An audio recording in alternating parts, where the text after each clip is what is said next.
biliyor musun? Mumbar. Rəfiqəsiyle Bağırsak. beraber Gel bak şimdi yıkanacak.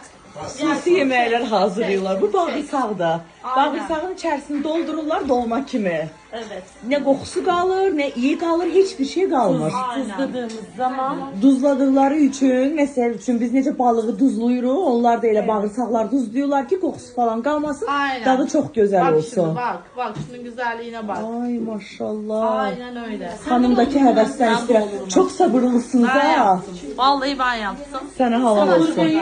Kaburga da doldurdum. Kaburga ucu dolmuş mu?